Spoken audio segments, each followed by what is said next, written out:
Assalamualaikum warahmatullahi wabarakatuh.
Kita lagi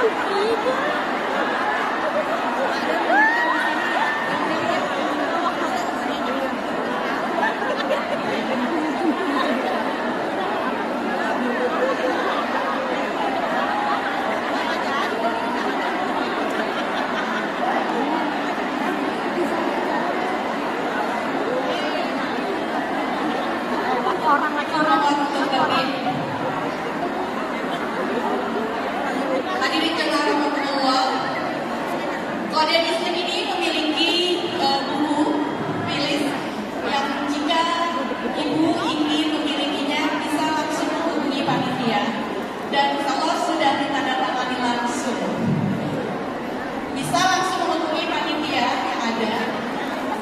Dan yang jika nanti tidak mendapatkan langsung, bisa di list lebih dahulu.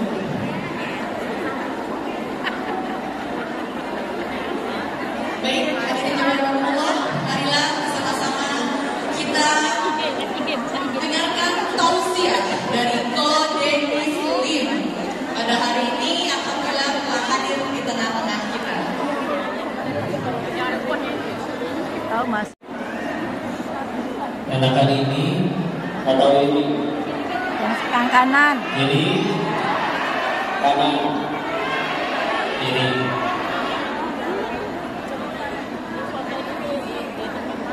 Sudah anak-anak kelas sampai belakang. Kenapa? Ini. Niatnya ngaji kan bukan kuliah psikolog.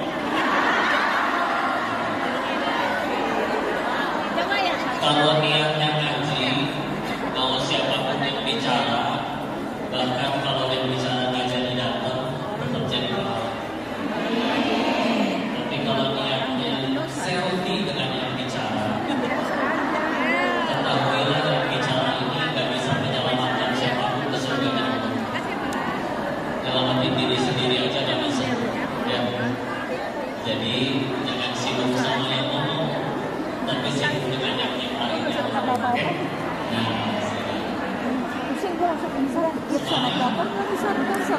kan sudah ada suami ibu sama jemaah. Itu orang tua murid semua kan? Orang tua, tapi kebanyakan orang tua. Tapi udah menikah semua belum? Oh, ada yang belum menikah? Ya, segera menikah ya. Izin kita buka dulu dengan doa. A'udzubillahi minasyaitonir rajim. Bismillahirrahmanirrahim. Rabbi shrah li sadri wa yassir li amri wahlul 'uqdatam min lisani yafqahu qawli. Rabbana zidna ilman warzuqna fahman bi rahmatika ya arhamar rahimin. Subhanaka la ilma lana illa ma 'allamtana innaka antal alimul hakim. Allahumma inna nas'aluka ilman nafi'an wa rizqan thayyiban wa 'amalan mutaqabbalan. Amin ya rabbal alamin. Bismillahirrahmanirrahim. Assalamualaikum warahmatullahi wabarakatuh.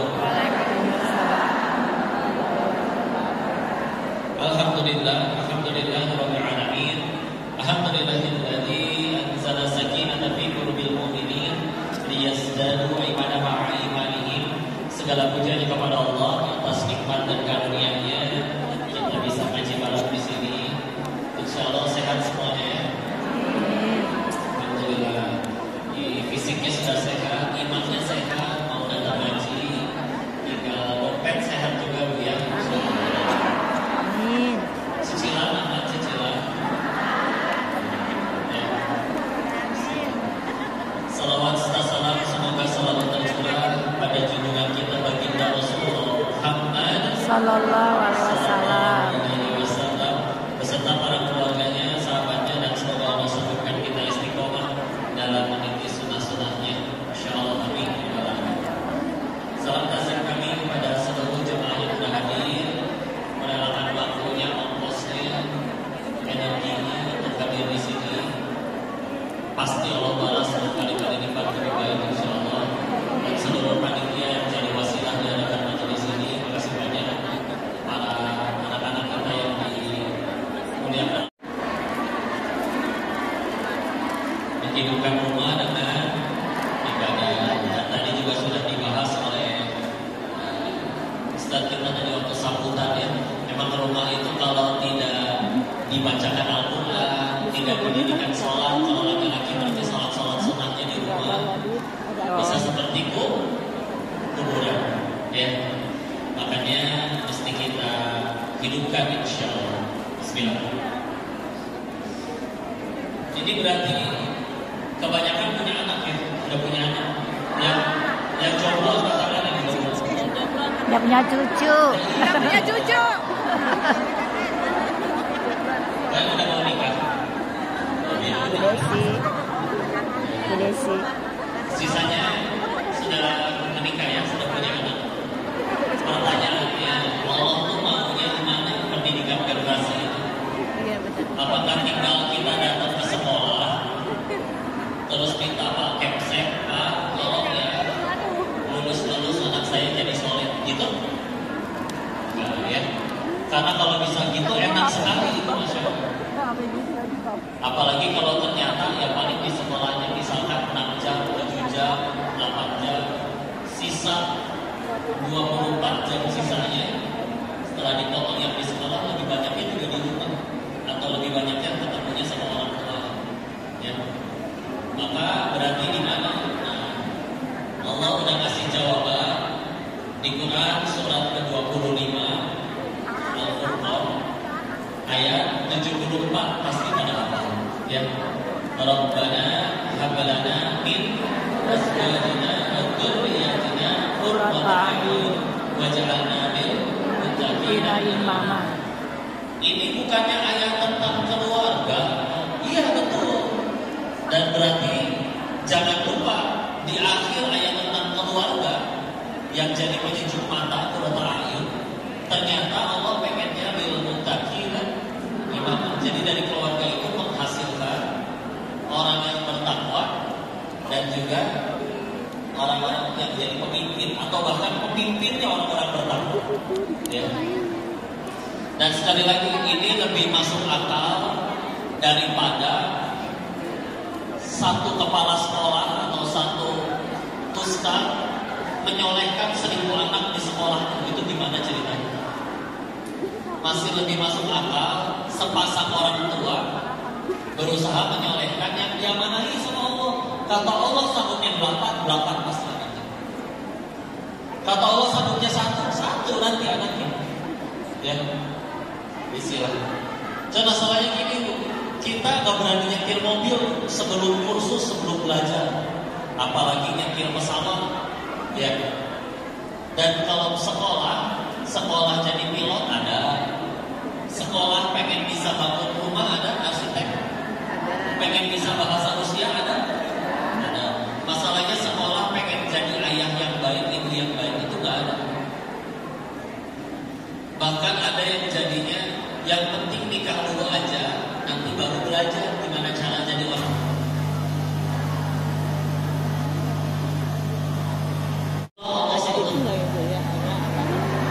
Turis.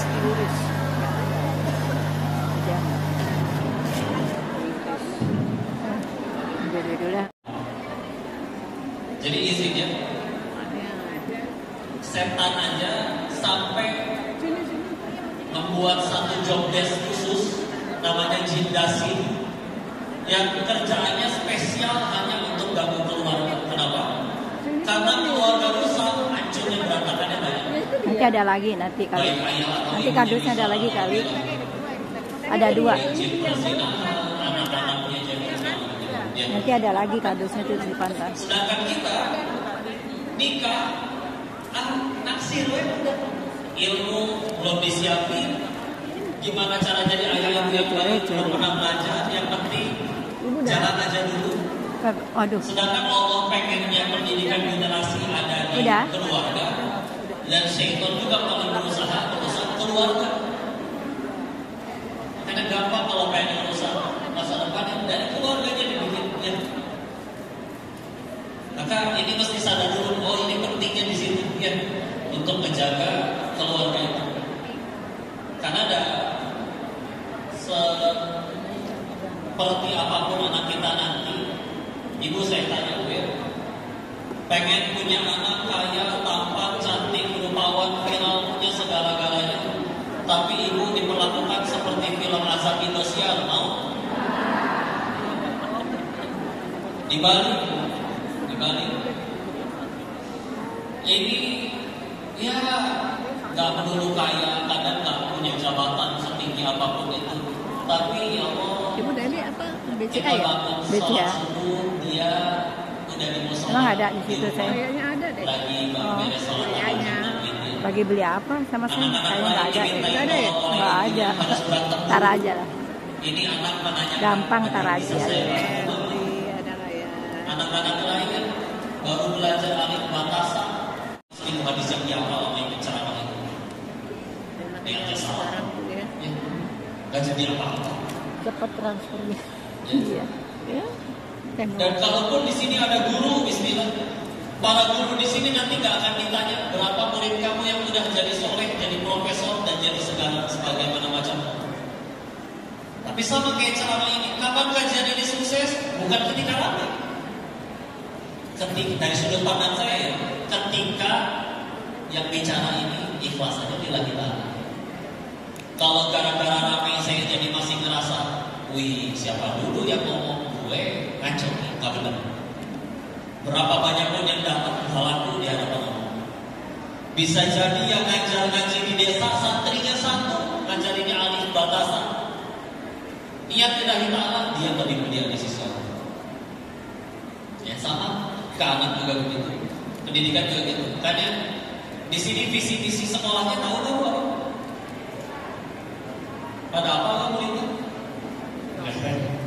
Nah, nggak mau. Nanti Pak Gurunya ganti. Enggak, visi-visinya kita Pak Guru ganti visi-visinya. Visi-visinya menyucikan jiwa anak-anak kalian. Nah, udah cukup itu aja. Ya. Pinter, keren, bagus. Dan kita memang disuruh pinter. Berapa banyak ayat yang nyuruh kita mikir. Afala yatafakkarun. Fattaqullaha ya ulil albab. Orang-orang diminta berakal semua. Afala ta'qilun, kamu gak berakal gitu. Tanya itu tentang akal, disuruh pintar. Tapi betul ya. Yang lebih penting dari itu semua uji tidak bismillah. Ya. Jadi tujuannya itu, makanya punten ya, Indonesia nanti Agustus merdeka ya. Tanggal 17. Berapa tahun merdeka? 79 tahun merdeka, udah berapa kali ganti kurikulum? Islam alhamdulillah 14 abad gak pernah ganti kurikulum. Ya. Al-Quran hadis kita itu aja. Dan masih sanggup mencetak orang jadi hebat. Jadi satu kitanya juga jangan terlalu silau. Menurut penelitian dari Jepang, Finlandia, dari kata Imam Malik bin Anas, gurunya Imam Syafi'i rahimahullah, beliau punya nasihat yang kurang lebih maknanya seperti ini. Siapapun, kapanpun, dimanapun, kalau pengen mengubah generasi jadi hebat, mustahil, kata beliau, kecuali satu aja caranya. Apa caranya? Mengikuti caranya sebaik-baik manusia, mendidik sebaik-baik generasi. Siapa sebaik-baik manusia? Rasul Muhammad Sallallahu Alaihi Wasallam. Siapa sebaik-baiknya generasi? Yang dibimbing langsung sama beliau. Ya. Yang kita lihat prestasinya seperti apa ya? 23 tahun masa kenabian. Kalau kita bicara jumlah sahabat, maka ya dulu belum ada sensusnya, jadi ulama beda pendapat. Tapi kalau di rata-rata ada sekitar 120.000 sahabat. Ya. Yang 120.000 ini, waktu Nabi pertama kali nyampein bahwa beliau Rasul, yang percaya cuma 4 orang. Istrinya, sahabatnya 1, sama anak kecil 2 orang. 23 tahun, 120.000. Yang 120.000 ini dulunya ada yang raja perampok, namanya Jundub bin Junada, lebih dikenal dengan nama Abu Dzar Al-Ghifari. Ada yang pengen bunuh Nabi, sekarang makamnya di samping Nabi, Umar bin Khattab.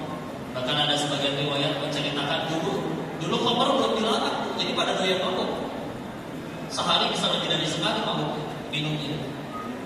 Tapi kenal Islam jadi orang hebat. Dulunya kayak gitu, jadi orang-orang 120.000 itu.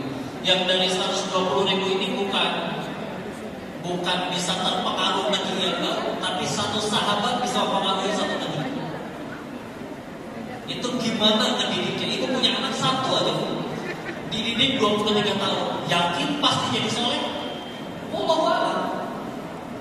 Gimana cara Nabi ngedidik 120.000 orang dalam waktu 23 tahun jadi manusia sehebat itu? Nah itu pertanyaan. Terus kita nggak mau ngikutin Nabi? Nah ini aneh, ya. Dan ini bukan fanatik. Ibarat gini, ibu punya anak pengen jadi pemain bola. Belajarnya ke siapa? Belajar main bola aja.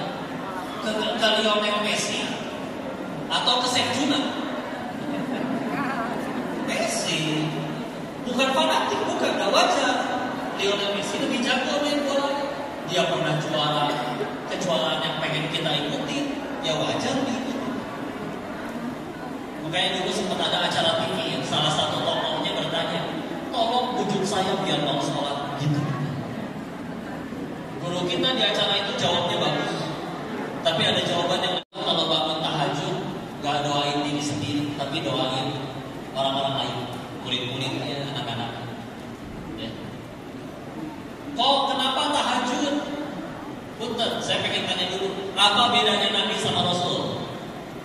Kalau Nabi untuk diri sendiri, untuk Rasul untuk menyampaikan pada umatnya, untuk diri sendiri dapat ilmu buat dari bawah dari Allah untuk diri sendiri, Rasul dapat itu dari bawah untuk disampaikan kepada orang lain.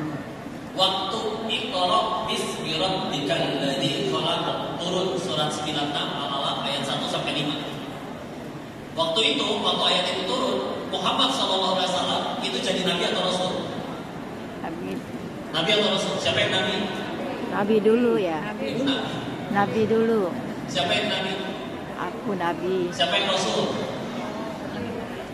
Lebih tepatnya waktu ayat 5 ayat pertama itu turun, beliau diangkat jadi Nabi.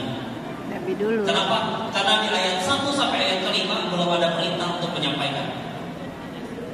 Ya. Kapan turun perintah menyampaikan jadi Rasul? Gak lama kemudian. Karena tidak lama kemudian turun surat ke-74 waktu umur 40 kan? Al-Mudaththir ayat 1 sampai 7. Nabi 25. Ya ayyuhal mudaththir qum fa'anzir wa rabbaka fakabbir wa thiyabaka fatahhir wal rujza fahjur wa la tamnun tastakthir wa li rabbika fasbir. Ayat keduanya qum bangkit fa'anzir, berikan peringatan, udah disuruh kenapa? Ya. Tapi di Iqra bismi rabbikal ladzi khalaq belum ada perintahnya. Nah, tapi tahukah kita sebelum Al-Mudaththir turun ada riwayat yang menyebutkan turun satu surat sebelumnya, yaitu surat 73-nya, surat Muzammil. Lalu di surat Muzammil disuruh ngapain? Ya ayyuhal muzammil qumil laila illa qalila nisfahu aw inqus minhu qalila aw zid 'alaihi wa rattilil qur'ana tartila. Qum bangkit min laila dari sebagian malam ila qalila, kecuali cuma sedikit. Nabi disuruh bangun malam, kira-kira disuruh ngapain? Sholat tahajud, masanya bangun tahajud. Dan benar ya, ini sebelum Isra Mi'raj jauh. Kan 5 waktu pas Isra Mi'raj kan.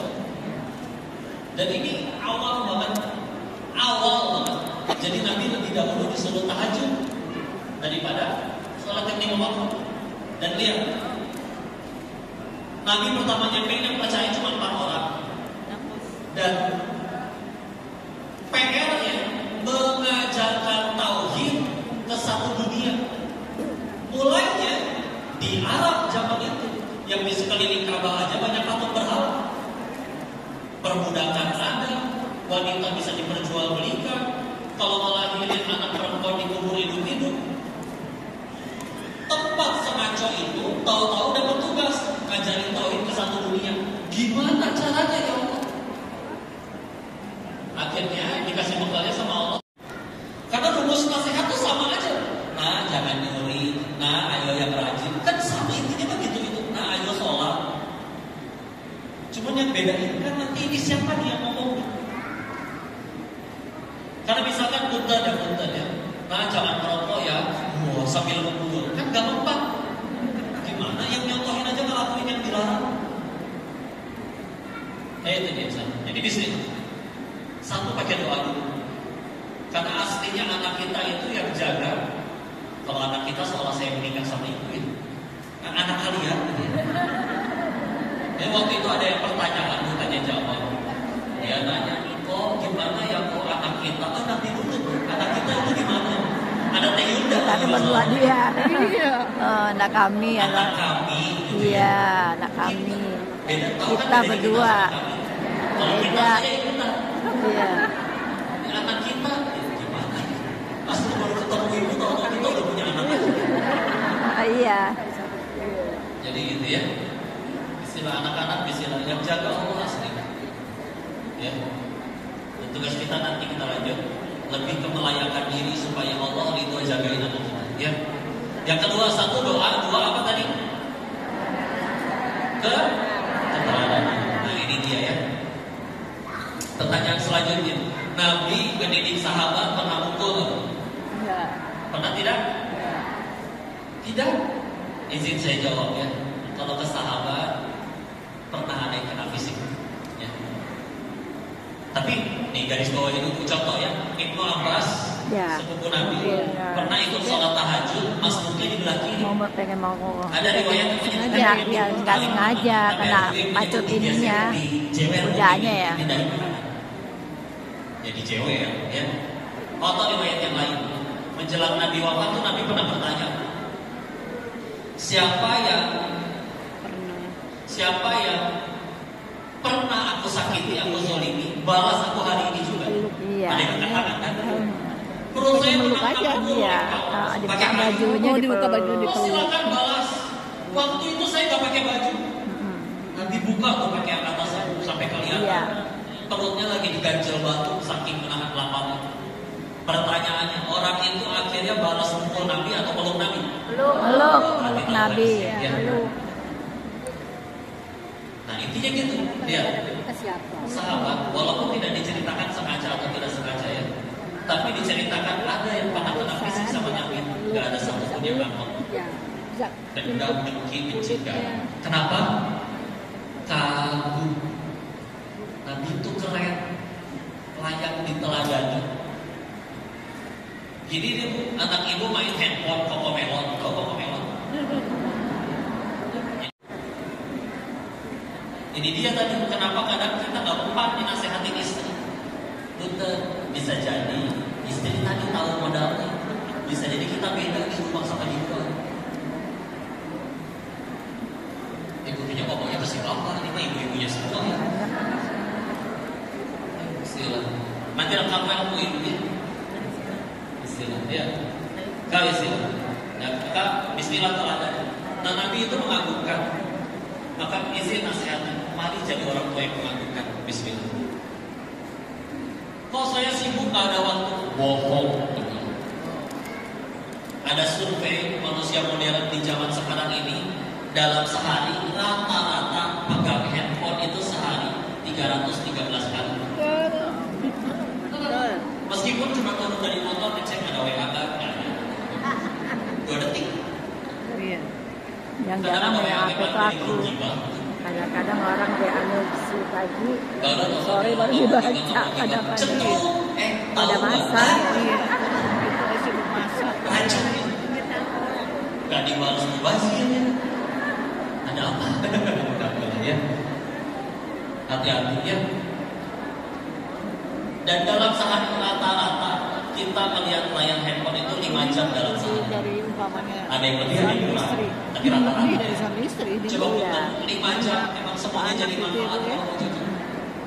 Coba kadang scroll lucu, scroll lagi lucu juga share. Coba misalnya ibu hobinya apa? Sok masak, sok belajar masak ya. Di YouTube ada. Seenggaknya ayo kita sibuk. Dia dimanjain. Adalah percakapan ibunya saja dengan anaknya saja, cuma berdua. Yang 14 adalah percakapan ayahnya dengan anaknya. Berarti salah satu maknanya apa nih?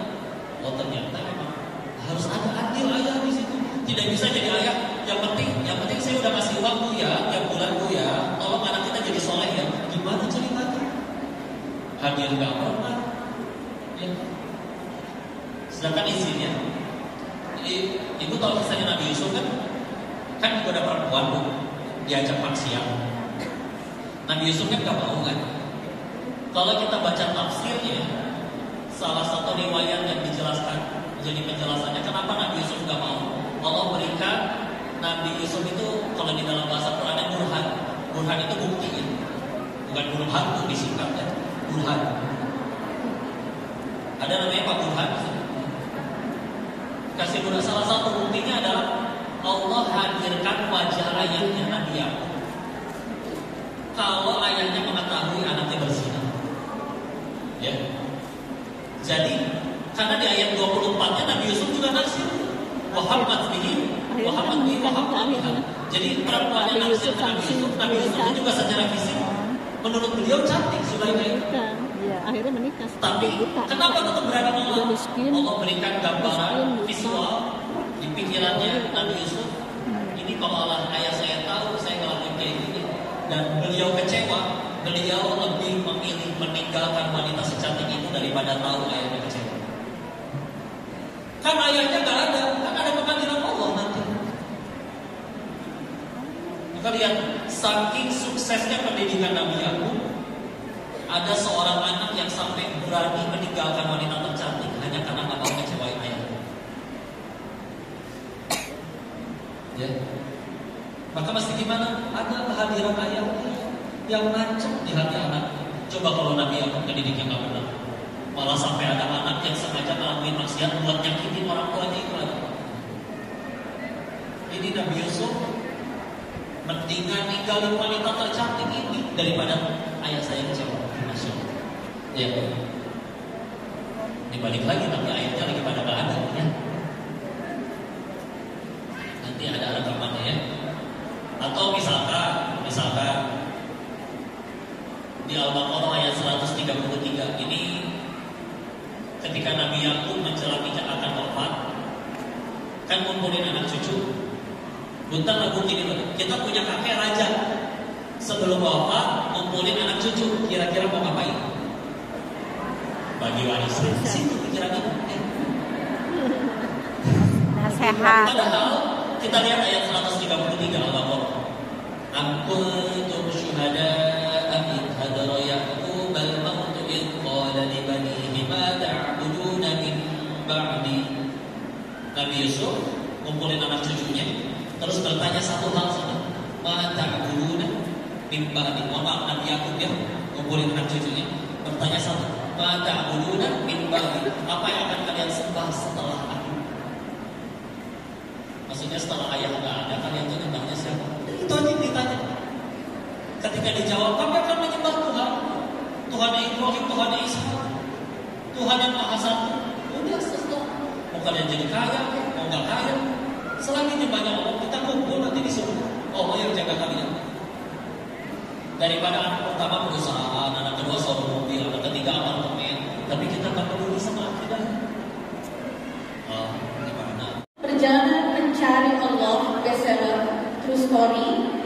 Mungkin saya akan bacakan sebuah kisah nyata tentang kuasa dan kebesaran Allah pada hambanya. Kisah perjalanan mencari Allah yang dialami Lin Zinsu dalam dialek Mandarin, Lim Kin Hok dalam dialek Hokkien, betul? Oh. Atau kerap disapa dengan Ko Dennis Lim, pemuda berdarah Tionghoa yang pernah menjadi bos bandar judi di kasino mewah di Thailand, hingga kini berjuang di jalan dakwah, menceritakan kisah hidupnya dari nol dan kekurangan hingga menjadi bandar judi besar.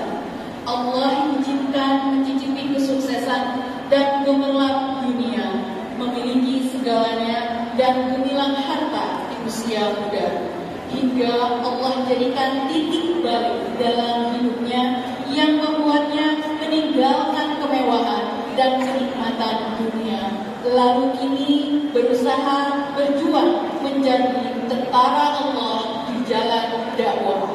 Bagaimana kuasa dan skenario Allah menyentuh hidupnya, dan apa saja yang dialami, siapa saja yang Allah pertemukan dengannya. Mari kita mengambil ibrah dari kebesaran Allah dalam mengubah hidup hambanya di dalam buku ini. Bismillah. Baik hadirin jemaah Allah, bagi yang ingin membaca lebih lagi dan juga mungkin ingin sesi tanya jawab dengan penulis bukunya langsung yang ada di hadapan kita, bisa menghubungi panitia pukul dengan harga 100.000. Baik, hadirin jemaah rahimahumullah, sesi tanya jawab segera dimulai.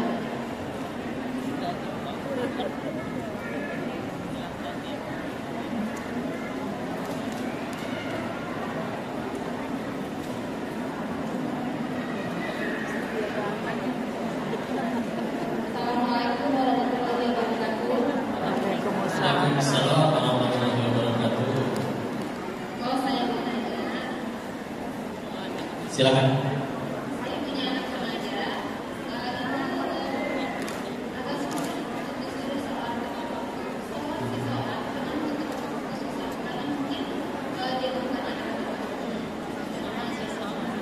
Dia kenapa?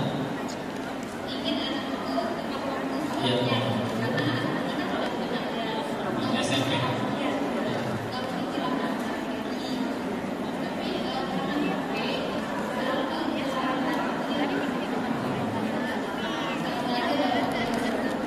Bismillahirrahmanirrahim. Bismillah, kita memang tugas kita memang tadi ya doa, berada, sama menyampaikan ya.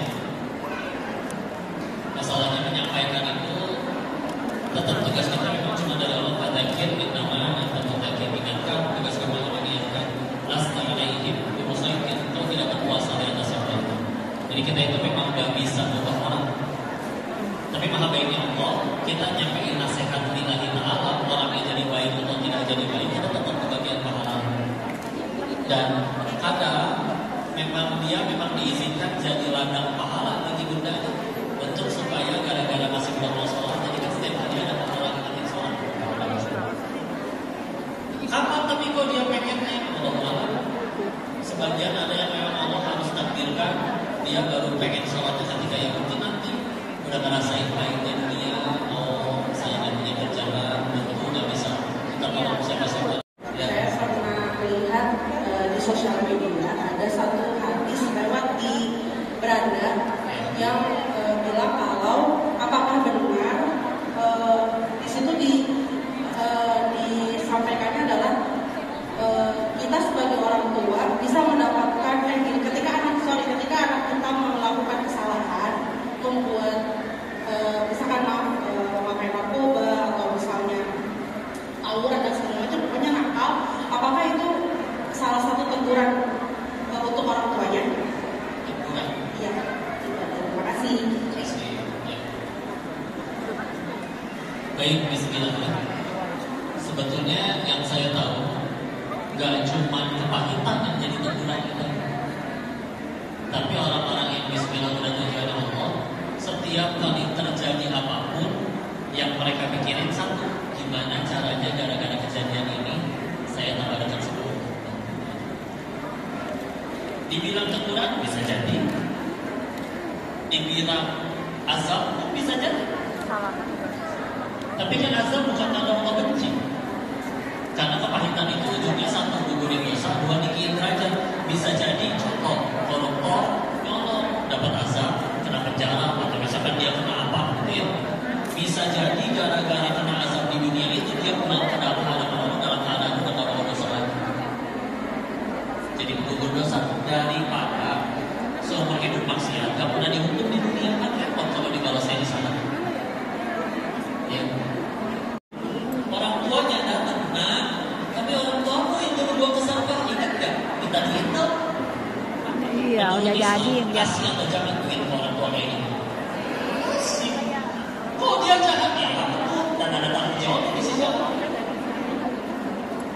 Tanggung jawab kita menikah, nggak ditanya kenapa. Kita baik ke mereka, bukan supaya mereka suka. Ya Allah suka. Ada kisah kayak gini ya. Ada bapak-bapak lagi makan sampah, nemu ular. Ularnya dia lecet, kirain udah mati. Daripada nakutin orang, mendingan itu dibangun. Pas ularnya dipegang, ternyata hidup, mata, stroke, udah. Pas matok, lepas, jatuh ke dalam api. Maka bapak-bapaknya langsung ambil kayu panjang, berusaha nyelamatin ularnya. Maka para orang di sekelilingnya nanya, bapak kan habis digigit pak sama ular itu. Kenapa diselamatin?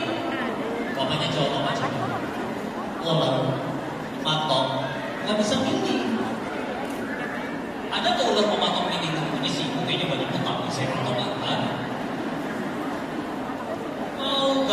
cantik, tampan, pintar, tua, muda, cewek, cowok, pegang bola, dia bukan mantap, belum selesai. Nggak bisa milih. Kita manusia, kita bisa milih mau berbuat apa. Maka buat apa sekolah tinggi-tinggi, ngaji sering-sering, kalau misalnya cuma guru orang lain. Udah tahu fitnah guru, tapi dibalas fitnah. Kan tahu guru. Buat apa ngaji sesuatu kita? Kalau udah tahu itu guru, dibalas dengan yang sama. Iya. Bisa jadi korban. Nah, jawabannya susah. Yang bisa jadi gara-gara kejadian itu kita tambah dekat kesebenarnya. Bismillah. Terus sikapnya gimana? Ya silakan kalau pengen jaga jalan biar gak ada jahatnya kan. Tapi yang penting lagi buat apa kita peduli mikirin mas? Kita kecilin dulu, baru bisa masuk. Tuh, Bu Desi. Ya. Dan bisa jadi gara-gara saya dijahatin orang. Ya sobat pemikiran. Nabi Adam diusir dari surga dosanya. Kalau Ibu jangan cantik dekat- amat. Kita pengen ke surga. Usianya berapa Ibu?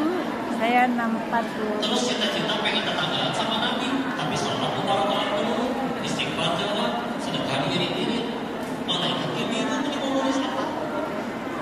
Tahu-tahu Allah pengen kabulin dia ke surga, tapi amalan kurang terus gimana? Tahu dikasih fasilitas mengukur dosa. Dari orang tuanya kan, dari teman-temannya kan, dari ada yang utang tapi galakan yang utang kan, gampang. Tapi yang lebih sibuk kita pikirin. Kita yang harus sibuk kabarkan sama orang mau kayak gimana, nasihatin bisa. Ada strateginya, ada tindakannya silakan. Yang paling penting, kapan jadi kebaikan? Kalau jadi jalan mana nah, tinggal, ya. Begitu, mudah-mudahan orang tuanya baik terus, anak-anaknya juga baik terus sampai solehan. Amin ya rabbal alamin. Semua doanya ya. Mau apa doanya? Minta jodoh mau. Ya. Sekolah nggak boleh nikah. Setelah kuliah mau nikah. Lagian belum tentu ada umur lah. Yang harus lebih sering kita pikirin. Kita disukai Allah.